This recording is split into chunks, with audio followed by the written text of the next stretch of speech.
Hi, welcome to productronica 2019. It's day 2. I'm joined by Eduardo Benmayor from Aismalibar.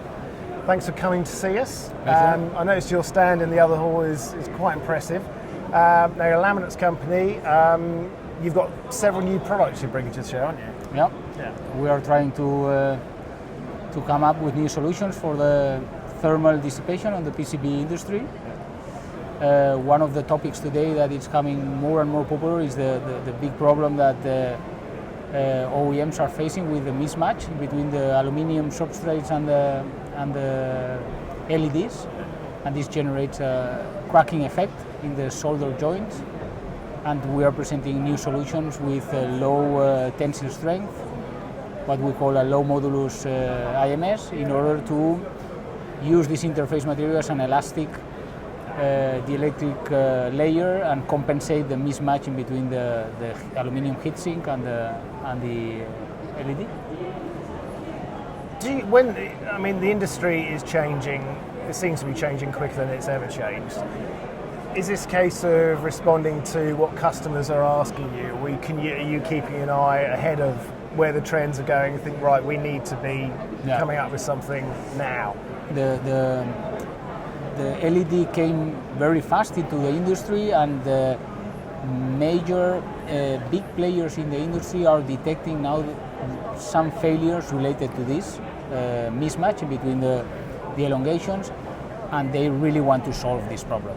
Okay, we have a physical problem or mechanical problem coming from the aluminium, which has a much bigger coefficient of thermal expansion compared to the copper, and this is something new for the electronic industry in terms of aluminium boards combined with LEDs, and they want the laminate suppliers to solve the problem of the mismatch and reduce the failures of cracking on LEDs, which will extend once again the lifetime of the LED modules in general.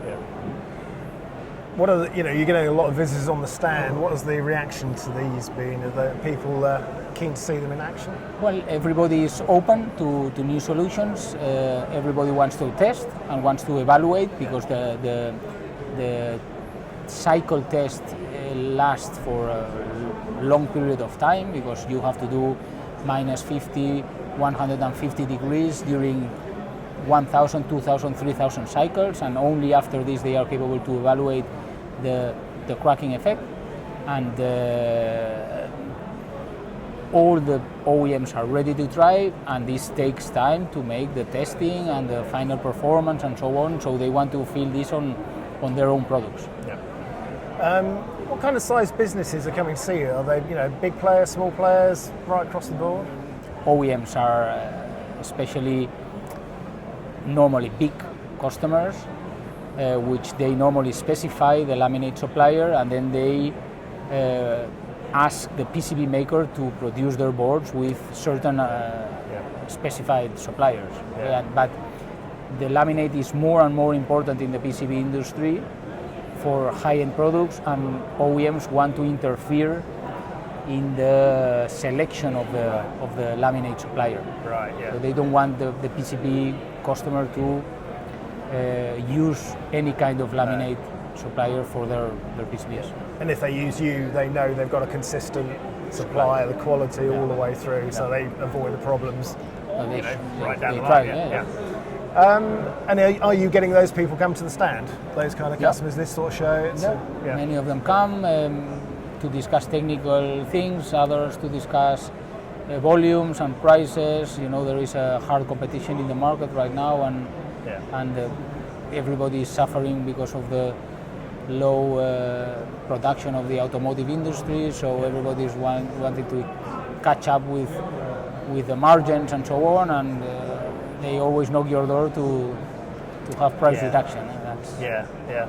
And if you've got something that delivers a consistent, high quality product, then they know that it's a sensible route to go. They want to stick with you because they are on the safe side, but at the same time they want to offer you the volume and have an advantage, a price advantage. So that's good. In terms of shows around the world, is this one of the most important ones for you, or ones in the US as well? No, I think that productronica is number one in Europe. That's far away from all the rest. And then the next players are the ones located in China, that they are taking more and more advantage of the world, because majority of the PCB and electronic industry is based on China. Yeah, yeah. How big is your company? Ideas, R&D size of it, kind of thing? We have around 100 people working in our organization, around 10, 12 people in the R&D development, especially in the chemistry area and application. We are, as a laminator, we are a medium-sized player in the market. Yeah. Compared to the big players. It's far away. But certainly innovation seems to be the core of. Yeah, we try to be on the niche products, solving particular problems on the thermal aspects of the PCB, where other people don't put as much resources as we are putting. Yes. Trying to find a niche market. Fantastic. Well, thanks for talking to us. I Thank hope you the rest very of the show is successful for you. Okay. We'll see you again. Sure. Thank you very much.